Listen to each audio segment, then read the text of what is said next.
تبارك الذي بيده الملك وهو على كل شيء قدير الذي خلق الموت والحياة ليبلوكم أيكم أحسن عملا وهو العزيز الغفور.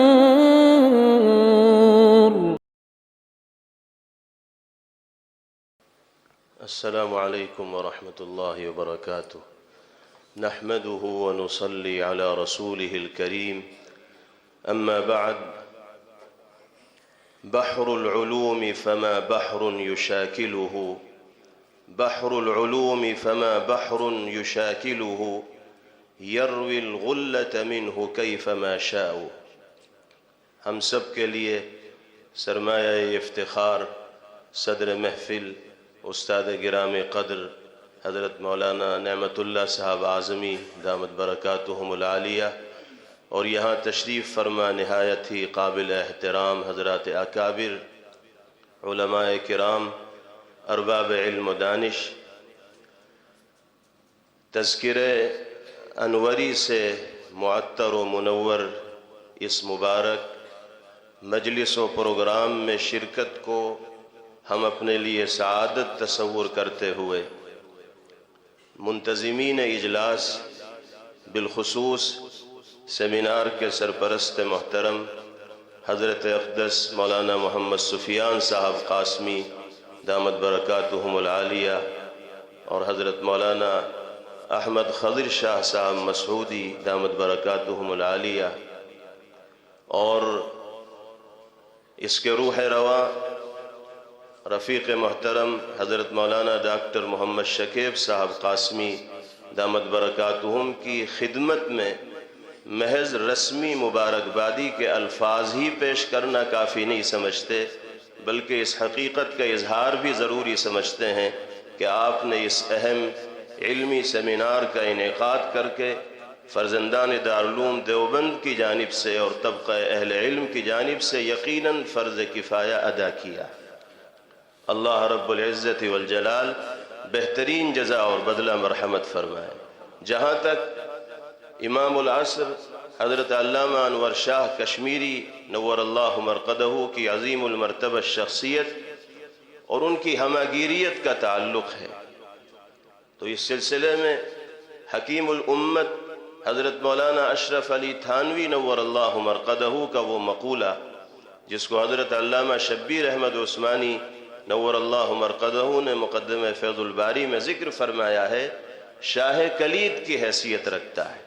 حضرت حکیم الامت علیہ الرحمہ فرمایا کرتے تھے کہ بعض مستشرقین کا یہ کہنا ہے کہ امت مسلمہ میں امام غزالی جیسے افراد کا وجود دلیل ہے اس بات پر کہ اسلام ایک آسمانی دین اور مذہب برحق ہے۔ حضرت فخر کے ساتھ کہتے تھے وعندی وجود الشیخ محمد انور شاہ الکشمیری رحمہ اللہ دلیل علی ان الاسلام دین سماوی۔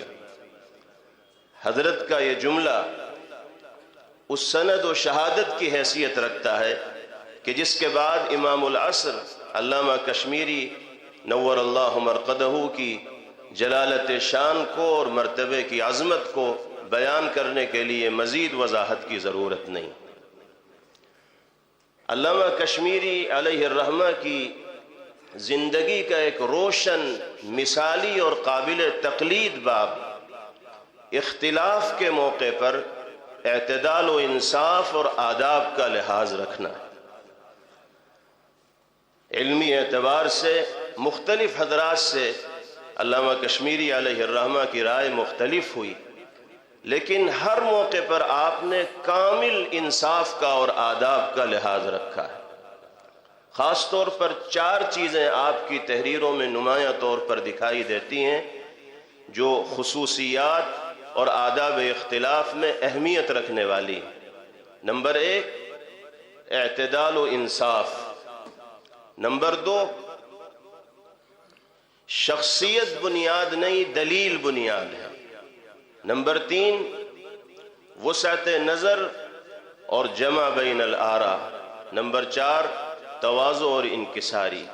یہ عناوین ہیں، ان کو ثابت کرنے کے لیے مختلف دلائل پیش کیے جا سکتے ہیں۔ جہاں تک عدل و انصاف کا تعلق ہے تو آپ کے شاگرد رشید علامہ بن نوری علیہ الرحمہ فرمایا کرتے تھے کہ ائمہ متبوعین اور مختلف مجتہدین کے مذاہب کو بیان کرنے کے سلسلے میں حضرت الاستاذ غایت درجہ احتیاط سے اور کامل انصاف سے کام لیا کرتے تھے۔ آپ نے کبھی بھی شخصیت کو بنیاد نہیں بنایا، بلکہ دلیل کو بنیاد بنا کر اختلافی امور میں مذاکرہ فرمایا ہے اور اپنے قلم سے تحریر قلم بند فرمائی ہے۔